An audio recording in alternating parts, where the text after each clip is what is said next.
Hello. Welcome, everybody. Thank you for being here. Want to jump in really quickly because we only have 30 minutes. This panel is all about advertising in a connected world and how advertising is shifting, as well as the content creation and how they're affecting each other. Just to dive in quickly, I'd love for each of the panelists to quickly introduce themselves so everyone has their background. And I think we have a great representation of the brand, the technology, and distribution as well.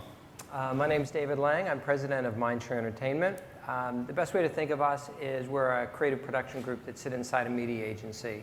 So we do everything from content strategy to creative development and execution, and we work cross clients at Mindshare, Amex, IBM, Unilever, Royal Caribbean, and so on. And we've been there about 7 years, and we've done about 180 projects or so. Hi, I'm Bob Hall. I'm the Vice President of Platform and Partnerships for Yumi. We are a digital brand advertising software and services business. So translated, that means we're the technology that inserts TV advertising into online TV. And I'm responsible for all of our partnerships with the media and the technology companies that actually enable the digital video advertising ecosystem. I'm Janet Bayless, publisher of the Huffington Post, a highly innovative global cross-platform media company that I hope you're spending time with every day.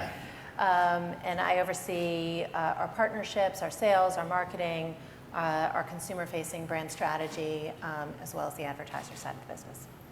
I'm Steve Lenzano from the TVB, formerly the Television Bureau of Advertising. We're the trade association that represents all the local broadcast stations across the United States.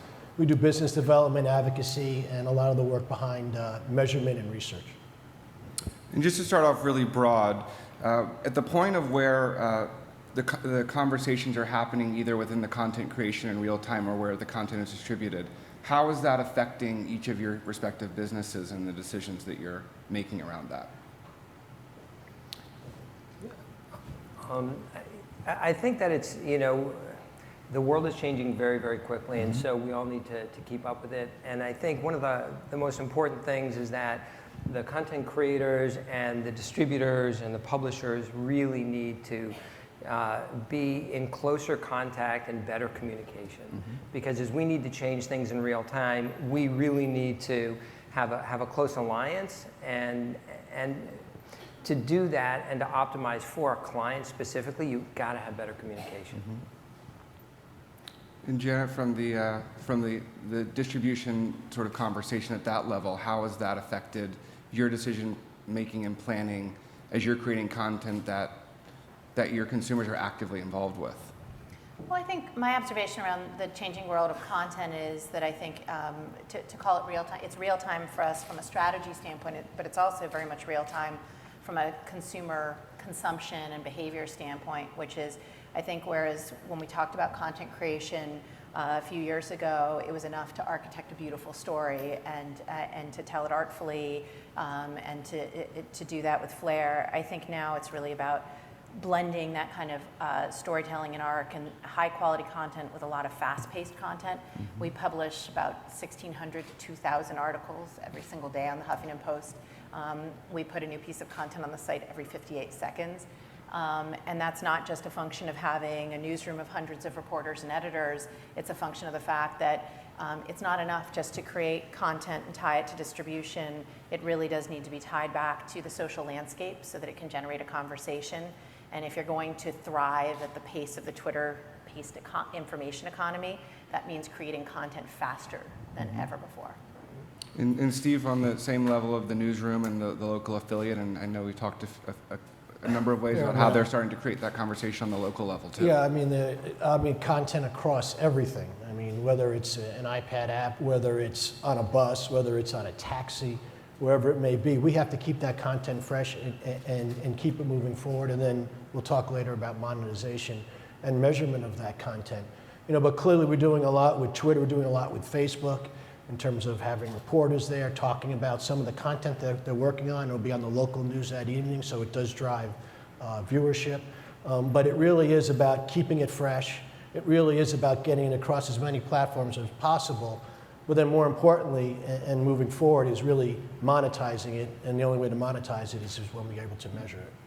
And Bob, just from the technology standpoint, as those metrics of active conversations and ongoing dialogue around content in terms of your innovation? How is that continually affecting what you are building and aggregating? Yeah, well, we develop the software and services that help publishers and distributors find brand receptive audiences across multiple platforms. So the advertising message and the mix of advertising to content might be different on a smartphone than it is on a tablet or on a web-connected TV. So it really starts with the publisher to make those business model decisions, but once they do, they enforce and they deliver on that on those policies with our software. But I think there needs to be more thoughtfulness around what kind of advertising, whether it's video or other types of advertising, are actually appropriate in different devices, rather than just taking the TV advertising model and trying to smush it into a smaller form factor, because sometimes that can cause more harm than good. And I think if I can just add on that, I think it's really important in working with Janet and AOL and HuffPo, you really need to look at the behaviors across not only each medium and each channel, but the different types of destinations, right? Because if you're distributing your content in different ways, you want to make sure that you're just not irritating consumers. You want to engage them. And I think in the past few years, and we all know this, hey, let's take a 30 on TV and put it up on the web as pre-roll. Well, a lot of times that doesn't work. And so what you really need to do is understand the behavior of your consumer, where you're trying to distribute, and then you can not only create the right types of content, but understand the best types of advertising to engage them as well. And I'll use as example the branded newsroom, but I think it really applies to really all content, and because you all have examples of playing within the news. I know Janet from the live conversations of creating the news with the actual user. I think David, you had an example of a brand that you worked with at the regional affiliate level, and obviously Steve. And I'd love for you guys just to talk about how that content and that conversation that's happening is actually dictating what you're creating. Well, the term brand as newsroom is actually a recent phrase that we've been using within the Huffington Post to describe a new offering that we are literally bringing to market as we speak. And the core premise is that because of this acceleration of the need to create content, tie it back to audiences for whom it has relevance, the need to manage across so many different distribution points from a content standpoint, and then obviously to generate social action, we sort of became students of our own technology and looked at what we were using to power the HuffPost newsroom from an editorial standpoint. And we've recently taken that technology and started to enable it externally so that clients and agencies can take full advantage of all the dynamics we see in our own experience. In particular, I think we tend to talk a lot about the paid, owned, earned framework, and I would actually say it's time for us to shift from that to owned, earned, paid.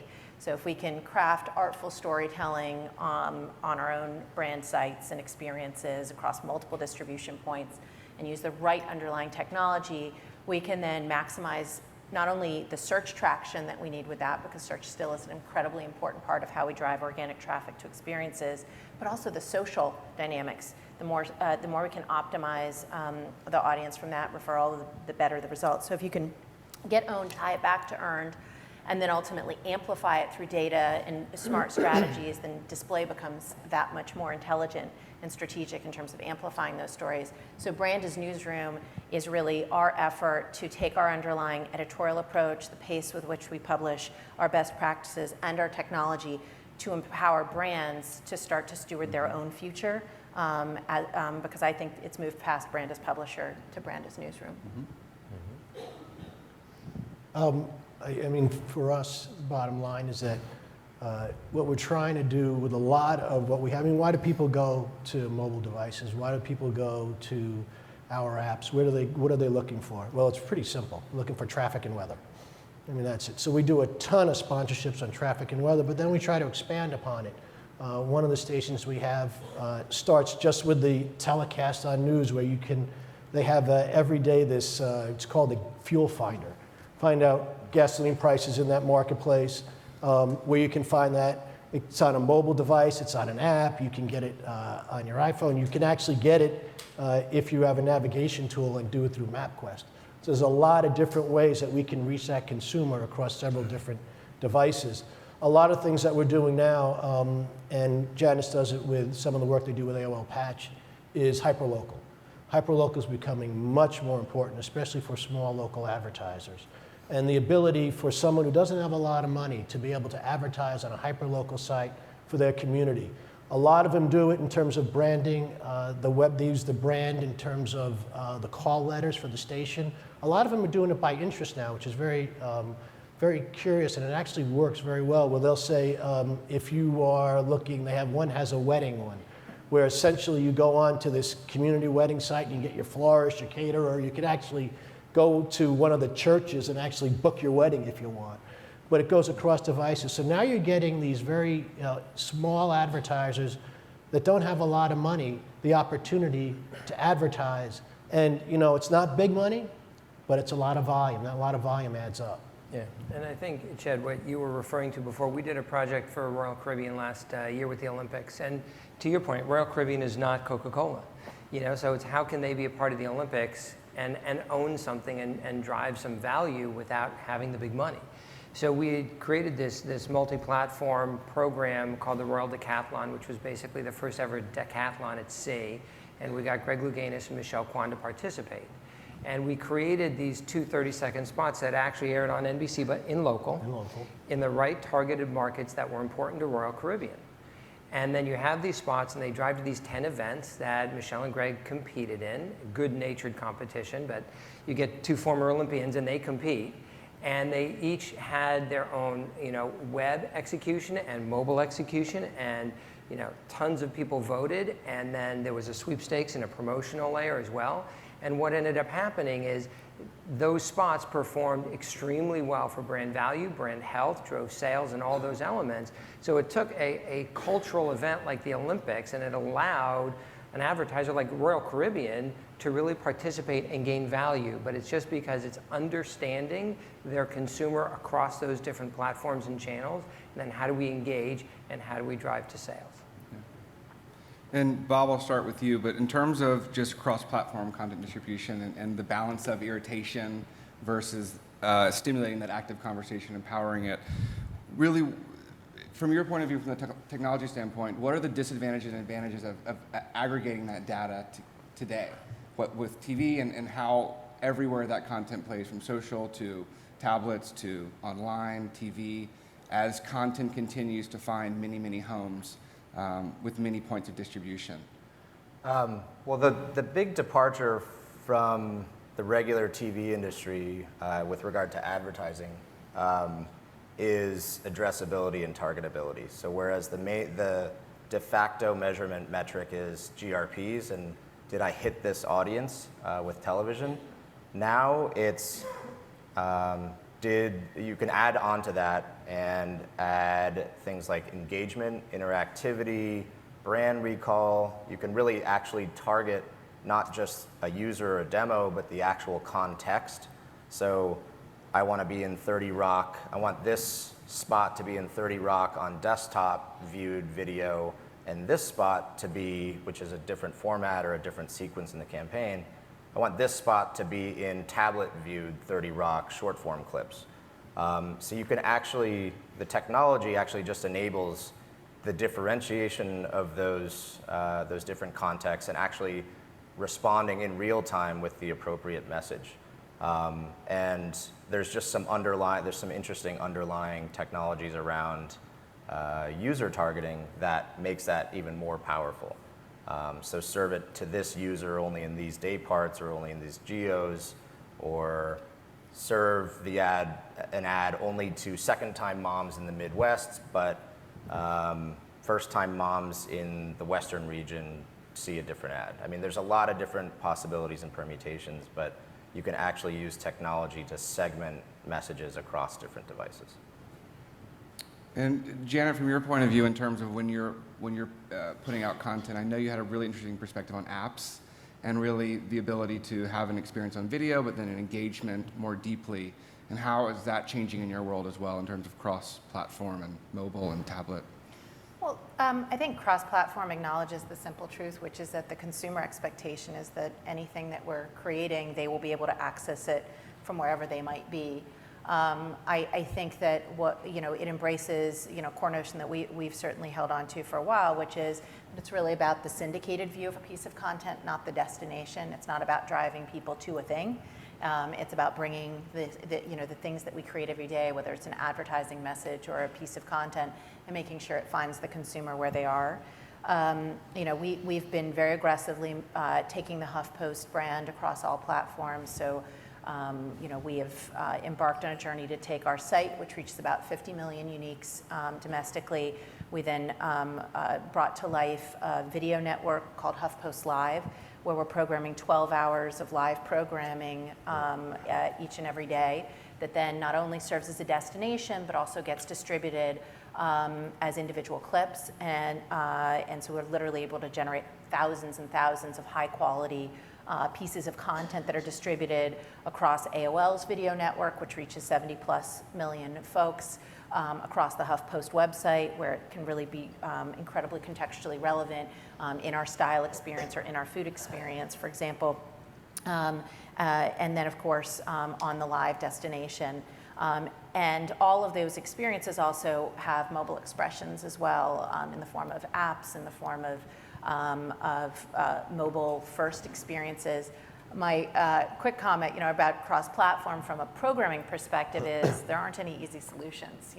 When you're trying to take a piece of content and distribute it over the top, you're building to multiple specifications. So HuffPost Live is on Sharp, it's on Samsung, it's on Roku, Boxy, and the list goes on and on. Those are individual apps that require individual technology processes, and it's no small commitment, I would say, on the part of a content creator to be able to do that. I think, whereas with over the top, I'm not sure we have a lot of choice right now. I think with mobile, we do have a choice, and I think that the controversial, or maybe perhaps controversial perspective I would offer there is, whereas I think we're all drawn to the idea of creating applications, and they are bright, shiny objects that so many of us have been charged to create. I really believe that in creating apps, number one, we're creating a huge marketing challenge for ourselves, because if you can come up with the right app, that assumes you really understand your consumer, you can come up with such a highly differentiated value proposition that it's worth them downloading it once they even know about it. And then to go even further down the funnel to create a habitual behavior, I think that is an incredibly arduous task for most of us. So, I think the bar is very high for what, the metrics you have to meet to be able to justify creating an app. And the other thing I would say is that with mobile web capabilities, enabling you to create app-like functionality, I'm not sure we have to go to an app. And the other beauty of not pursuing it in that way is that it can connect directly to social and to search, which are critical dynamics of what consumers want to do with the content. They want to find it on the other side of a search, or they want to take a piece of content and share it, or they want to connect back to it because they saw it on someone's Facebook page. Apps are inherently disconnected from those critical parts of the universe and consumers' experiences. So, I would say we're embarking on the journey very aggressively, both domestically and internationally, but a lot of lessons learned along the way. And David, how is cross-platform affecting, one, where you are choosing to distribute things, but also where you're spending your money, even in terms of the investment that Janet was talking about with apps and video content advertising that you're creating? Well, I mean, the distribution side is really a media buying question, but I think one of the things we do look at as content creators is, I was sitting down about a month ago with the CEO of a mobile company, and we were talking about mobile consumption. And I said, how does it differ from, tablet to mobile to online? Like if you take, person X, when are they on their computer, when are they on their phone, and when are they on their tablet, and what are they watching? And we had this amazing discussion, and he built this graph for me and worked the other side of the brain that I normally work with. But what was fascinating to me was they were very complementary. When people were on the computer, then when they go on the tablet, and when they're on the phone. And then if you look at what they're actually digesting content-wise, that was also somewhat complementary. So in answer to your question, we look at strategically spending dollars when we know we can get the most eyeballs, but it's all about the context, as you were saying earlier. The context is so important. It's what are they looking for? What do they want? And that's how we really build that distribution plan. You know, and from the content side, we work with the media buying side because we're really one team in many ways. But those are a lot of the factors that we look at when we not only create content, but when we, you know, plan how clients are going to spend their money. And I think transitioning that into really the accuracy and validity of the measurement of that data at every level, from the TV space to the digital space to the mobile space, and how that is changing things and affecting what each of you are doing in your businesses. I think the elephant in the room is measurement, and especially cross-platform measurement. I mean, television still has a way to go in terms of measurement, and it could be better. You know, in many of my markets, people still fill out a diary with their hand manually. Now, does anybody want that? No. And Nielsen is doing some work with hybrid methodologies, whether it's with encoders or with set-top boxes. Rentruck's doing a lot of work and some very good work in terms of set-top boxes. Nielsen is trying to push the whole cross-platform area, making some progress, not a lot. I think ComScore is actually a little farther ahead. You know, but the bottom line is there really isn't anything out there right now. Mm-hmm. There really, and the question we were, you know, talking about this and discussing this before is, what are you measuring? Because between different places in the agency, and David can talk this more, the television guy just wants to measure GRPs and rating points. The digital guy wants to measure something very, very different. Okay, so who's buying it? How are they buying it? And then if one is buying one and one is buying another, trying to put those two together. I was on the agency side for 29 years. It's really, really difficult. There's still a lot of fiefdoms in that area that's got to be cleaned up and straightened out. So I think everybody wants to do it, and we all want to get there faster, and we're all very impatient about getting there, because, you know, we want all of our content across every device, as long as I can monetize it. Mm-hmm. Especially now that, you know, this year will be probably the big year for mobile DTV, which is really, it's not a streamed live signal, it's a real broadcast live signal to any type of device, whether it's an iPad, whether it's a smartphone, et cetera. And there are still some issues in terms of rolling that out. But clearly that's going to add audiences. And clearly we see with some of the research that we have, that's going to add audiences in terms of younger people, which is where we need to go. We need to get younger. But if we can't measure it, then I'm not sure how you sell it. Well, and to add on to that, we can a lot of times figure out what we're measuring for, because we go to the client, we say, you know, what are the goals and objectives? We get the top three, whether it's engagement or video views or whatever. The harder part, and you can talk about this more, is what is a video view? Right. So some people, you know, below the fold autoplay, is that a video view? Well, some people call it a video view. How, you know, is that worth much? No. You know, some people say it's a video view if someone watches it for 5 seconds. Is that a video view? No. But so all these different publishers or ad networks have different ways of getting to the same number. So you really don't get, it's hard for a client to say, oh my God, I got 60 million views. Well, if they were below the fold autoplay, who cares? If someone actually had to click on it, then that's worth a ton of value. So, and Janet knows this better than anybody up here on that front, and that's one of the hardest things when you're looking for measurement and ROI, because a client will come to us and go, well, we saw this program and it was written up in a magazine and it said they had 60 million views. That's what I want. And then we do some due diligence and it, you know, it really wasn't worth much. So I think the uniformity of what you say a video view is, or even what a completed video view is, which isn't what you might think, I think that's the first step. Yeah, and I think that the model starts with reach, right? Did I find the consumer? Do I think that it had a plausible case to be made for reaching the consumer that we're hoping to? Then you start looking at, did they actually consume it? Did they view the video? Then you look at, you know, interactivity and engagement. We're actually finding a tremendous correlation that goes a step further, which is to social actions. So did they not only consume it and engage with it, but did they take a social action? Did they like, comment, tweet, share that piece of content? And we're finding a phenomenal correlation between social activity with content and the ability to really move key metrics on behalf of brands, whether it's brand perception, brand recall. We're finding that that is one of the most causally related metrics. But getting back to how people want to buy and sell, you're talking about very different economic models, very different numbers, and you know, often those highly targeted, most valuable behaviors, the premium is in the marketplace is more than the market can bear necessarily. So you start to end up with lowest common denominator economic models for how to look at advertising, even when there are more sophisticated ways to look at it. So I think there's a lot of ways to measure, and those measurement metrics can be captured. I think what's more important is thinking about what's the objective. So depending on the client or the product or the advertiser, the objective may be just awareness. And there's a lot of ways to measure awareness. Did they view the entirety of the ad? What context was it in? Did it hit the demo that was intended?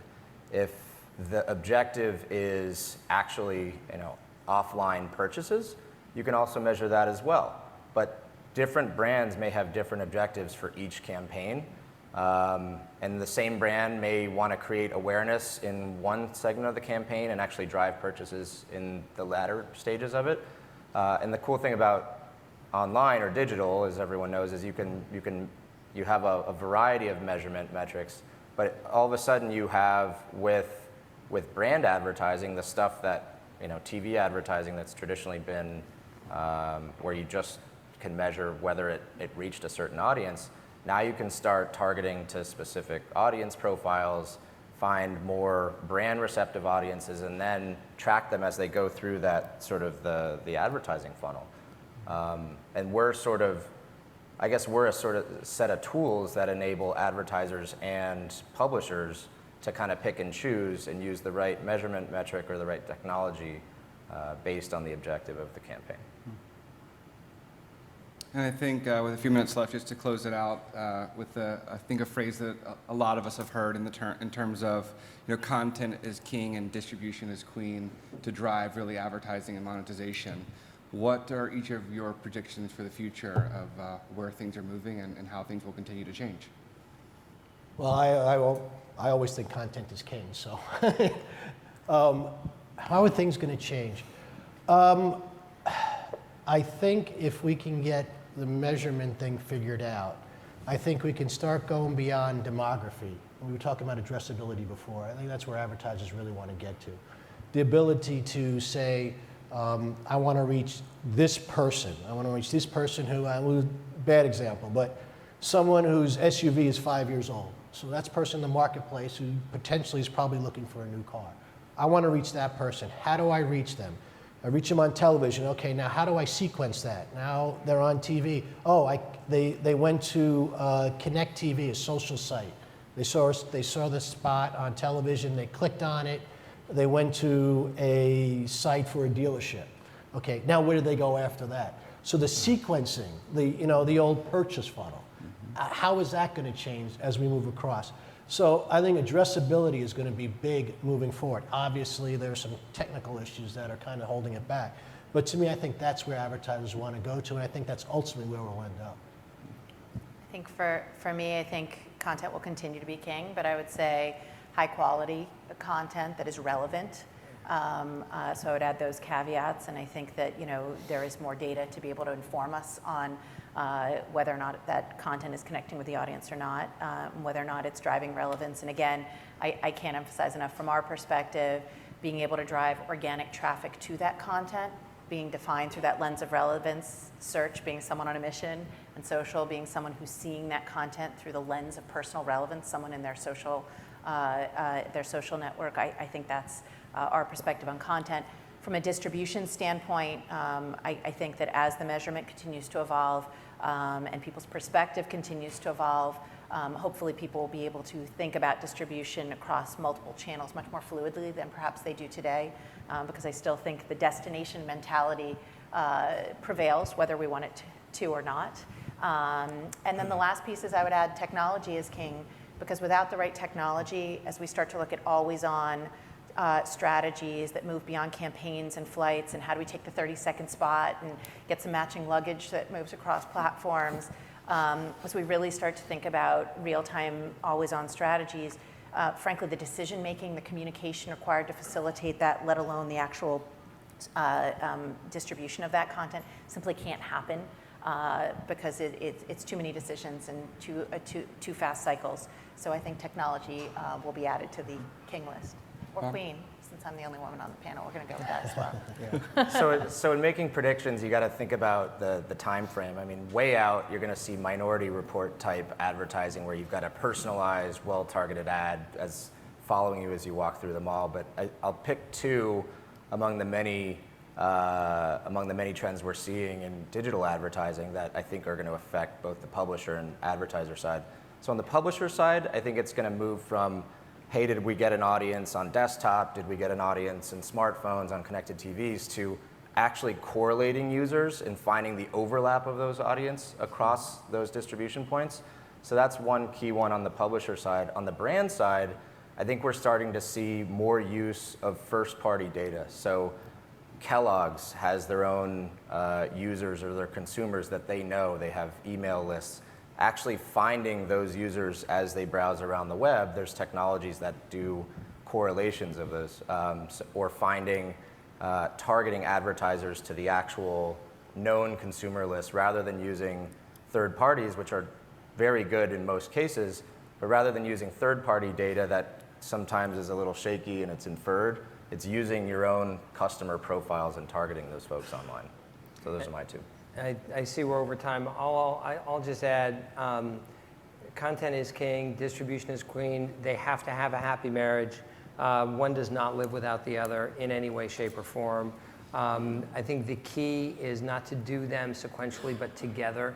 You know, you create a campaign creatively as well as a distribution plan at the same time. They feed off of each other. A lot of people do them, you know, one after the other. That does not work. You'll get yourself in trouble. Couldn't agree more on technology. I think that's the other pillar that we find every day. Something changes, something new. It's a great, great opportunity. And then the last thing is context. I think a lot of times we forget, you know, it's not about us, it's not about the brand, it's about the consumer. So if content's king and distribution's queen, consumer's God.